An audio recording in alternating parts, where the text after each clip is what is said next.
வணக்கம். சங்க காலத்தில் தாலி ஆய்வு கட்டுரையாக்கம் திருமதி ஜெயஸ்ரீ சதானந்தன். எமது மூதாதையரின் பண்பட்ட வாழ்வியல் நெறியை காட்டி நிற்பது கடல் போல பொருள் கொண்ட எமது சங்க இலக்கியம் மட்டுமே என்றால் மிகையாகாது. 2000 வருடங்களுக்கு முன்பு தமிழரின் திருமண நிகழ்வில் தலைவன் தலைவிக்கு தாலி அணிவித்த சடங்கு முறை நிலவி இருக்கின்றதா என்று இந்த பதிவில் ஆய்ந்து நோக்கப்படுகின்றது. சங்க இலக்கியங்களுக்கு முன்னோடியாகவும் வழிகாட்டியாகவும் அவை தோன்ற காரணமாகவும் விளங்கிய இலக்கண நூலை எமக்கு எழுதியவர் தொல்காப்பியர்.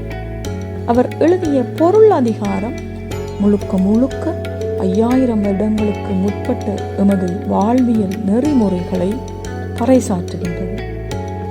அன்றைய தலைவன் தலைவி வாழ்வியலை அவர் 2ஆக பிரிக்கின்றார். களவு ஒழுக்கம், அடுத்தது கற்பு ஒழுக்கம் ஆகும். களவு ஒழுக்கம் என்பது திருமணத்திற்கு முன்னர் ஆணுக்கும் பெண்ணுக்குமான தொடர்பை விளக்குகின்றது. களவு ஒழுக்கத்தில் இருப்பவர்கள் பெற்றோர்கள் விரும்பாத பட்சத்தில் உடன்போக்கு திருமணம் செய்து கொள்வர். இதை கொண்டுதலை கழிதல் என்று தொல்காப்பியர் குறிப்பிடுகின்றார். காதல் கொண்ட தலைவனும் தலைவியும் பிறருக்கு சொல்லாமல் ஊரை விட்டு சென்று வாழ்வது இந்த உடன்போக்கு திருமணம் ஆகும். கற்பு ஒழுக்கம் என்பது திருமணத்திற்கு பின்பு ஆணும் பெண்ணும் சேர்ந்து வாழும் வாழ்வை காட்டுகின்றது. பெற்றோர்கள் செய்து வைக்கும் திருமணங்கள் பல்வேறு நிலையில் இருந்திருக்கின்றன. இப்படி 10க்கும் மேற்பட்ட திருமண வகைகள் அன்று நடந்திருக்கின்றன. முதலாவது தொன்றியல் மரபின் மன்றல், அதாவது நமது மரபு வழி திருமணத்தை நடத்துதல். அடுத்து பொருள் கொடுத்து மணத்தல். அன்றைய காலத்தில் ஆண் மகன் மட்டுமே பெண்ணுக்கு பொருளை கொடுத்து திருமணம் செய்திருக்கின்றான். அடுத்ததாக சேவை மணம். சில பெற்றோர்கள் பொருள் கொடுத்தும் பெண்ணை கொடுக்க மறுக்கும் பட்சத்தில் அந்த பெண்ணின் பெற்றோர்களுக்கு சேவை செய்து திருமணம் செய்திருக்கின்றார்கள். அடுத்து வருவது திணைக்கலப்பு திருமணம். எமது ஐவகை நிலங்களில் அந்தந்த நிலங்களில் திருமணம் செய்யாது வேறு நிலங்களில் உள்ளவர்களை திருமணம் செய்வது. உதாரணமாக, நெய்தல் நிலத்தில் இருப்பவர் முல்லை நிலத்தில் வாழ்பவரை திருமணம் செய்தல் ஆகும். அடுத்ததாக ஏறு தழுவி மனம் முடித்தல், அதாவது காளைகளை அடக்கி தமது வீரத்தை பெண் வீட்டாருக்கு காட்டி மனம் முடித்தல் ஆகும். அடுத்து பார்ப்போமானால் மடல் ஏறி மனம் முடித்தல், அதாவது பனை மட்டைகளை கட்டி கொண்டு குறிப்பிட்ட பெண்ணை எனக்கு மனம் முடித்து தாருங்கள் என்று தலைவன் ஊருக்கெல்லாம் சொல்லி ஊரை சுற்றி வந்து திருமணம் முடிப்பது ஆகும். அடுத்து போர் நிகழ்த்தி திருமணம் நடத்துவது, அதாவது ஒரு மன்னன் பெண் தர மறுக்கும் பட்சத்தில் பெண்ணின் தந்தையான அரசனுடன் போர் புரிவான். போரில் வெற்றி பெற்று திருமணம் செய்வான். இவ்வாறு பல வகையான திருமணங்கள் அன்று நடைபெற்றிருக்கின்றன. அன்றைய நாளில் எப்படி திருமண நிகழ்வு நடந்தது என்பதை நமக்கு படம் பிடித்து காட்டுவது கிறிஸ்துவுக்கு முன் 500 கிறிஸ்துவுக்கு பின் 200 வரையான காலப்பகுதியில் அமைந்த அகநானூறு 86வது பாடலாகும். இதை நல்லாவூர்கிழார் பாடுகின்றார். உளுந்து நிறைய சேர்த்த பெரிய சோற்று உருண்டைகளை கூடியிருந்தவர்கள் உண்பது இடையறாது நிகழ்ந்து கொண்டே இருந்தது. வரிசையாக கால்களிட்டு அமைத்த பெரிய பந்தல் விளங்கியது. அதன் கீழ் தரையிலே மணலை கொண்டு வந்து பரப்பி இருந்தனர். எங்கும் மாலைகளை தொங்க விட்டிருந்தனர். மனை விளக்கை ஏற்றி வைத்திருந்தனர். புகழுடைய ரோகிணி நட்சத்திரத்தில் இருள் நீங்கிய காலை வேளை வந்தது. உச்சியிலே நிறைநீர் குடத்துடன் கைகளிலே புதிய மண் கலையங்களை உடைய பெண்கள் திருமணத்தினை செய்து வைக்கும் ஆரவாரத்துடன் கூடினர். மணமக்களுக்கு முன்னும் பின்னுமாக முதுபெண்டிர் இளை மகளிர், அதாவது அணிகள் அணிந்த பெண்கள் வந்தனர். மணப்பெண் மணப்பந்தலில் வந்து அமர்ந்ததும் முதுபெண்டிர் கூடி மணவாளனை பேணி காக்கும் துணைவியாக, நல்ல மனை கிளத்தியாக வாழ்வாயாக என வாழ்த்தினர். நீரில் நனைந்த இதழ்களை உடைய பூக்களையும் நெல்லையும் கலந்து அந்த தலைவியின் தலையில் தூவி வாழ்த்தி முழுக்க பெண்களை திருமண நிகழ்வினை நிகழ்த்தி முடித்ததாக இந்த பாடல் சித்தரிக்கின்றது. இதில் எந்த இடத்திலும் ஆண் தலைவிக்கு தாலி அணிவித்ததாக ஒரு செய்தியும் குறிப்பிடப்படவில்லை. அடுத்து அகநானூறு 136வது பாடலை எடுத்துக்கொண்டோமானால் இந்த பாடலும் கிறிஸ்துவுக்கு முன் 500 கிறிஸ்துவுக்கு பின் 200 வரையான காலத்தில் அமைந்திருக்கின்றது. அக்காலத்தில் நடந்த ஒரு திருமண முறையையே இந்த பாடலிலும் நாம் காணலாம். விற்றூற்று மூதையினார் என்னும் புலவர் இந்த பாடலை பாடுகின்றார்.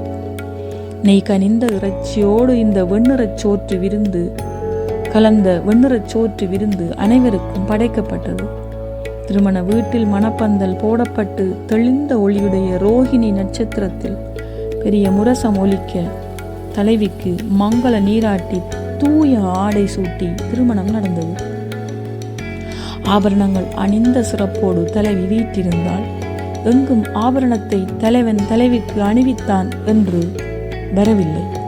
இளை அணி சிறப்பின் பெயர் வியப்பு ஆட்சி என மட்டுமே வருகின்றது. அதாவது தலைவிக்கு ஆபரணங்கள் அணிந்த சிறப்பினால் வியர்வை உண்டாகின்றது என பாடலில் வருகின்றது. தாலி என்ற சொல் சில சங்க இலக்கிய பாடல்களில் வருகின்றது. அது சிறுவர்கள் அணிந்திருந்ததாக மட்டுமே வருகின்றது. சிறு பிள்ளைகளுக்கு தீயவைகள் அணுகாது இருக்க ஐம்படை தாலியை அணிவித்திருக்கின்றனர். ஐம்படை தாலி என்பது சங்கு, சக்கரம், வாள், வில், தண்டு ஆகிய 5 விதமான படை கருவிகளை சிறியதாக செய்து அவற்றை சிறு நூலில் கட்டி சிறுவர்களின் இடையில் ஐம்படை தாலி என்ற பெயரில் அணிந்திருக்கின்றார்கள். அதே போல சிறுவர்களும் சிறுமிகளும் கூட வீரத்தின் சிறப்பாக புலிப்பல் தாலியும் அணிந்திருக்கின்றார்கள். புறநானூறு 77வது பாடலில் இடைக்குன்றூர் கிழார் தாலி களைந்தன்று மிலனே என்று பாடுகின்றார். அதாவது தலையாலங்கானத்து செருவென்ற பாண்டியனை அவர் போற்றி பாடும் பொழுது அவன் சிறியவனாக இருக்கும் போதே தலையாலங்கான போர்க்களம் செல்கின்றான் என்பதை, தாலியை கூட கலற்றாத சிறுவயதில் அவன் போருக்கு செல்கின்றான் என அவர் பாடுகின்றார். இந்த பாடலின் மூலம் சிறுவர்கள் தாலி அணிந்திருக்கின்றார்கள் என்ற பதிவை நாங்கள் உற்று நோக்கலாம். தாலி என்ற சொல் தாலிகம் என்ற சொல்லில் இருந்து பிறந்தது எனவும் அறிஞர்கள் கருதுகின்றார்கள். தாலிகம் என்றால் பனை மரம் என்று பொருள்படும்.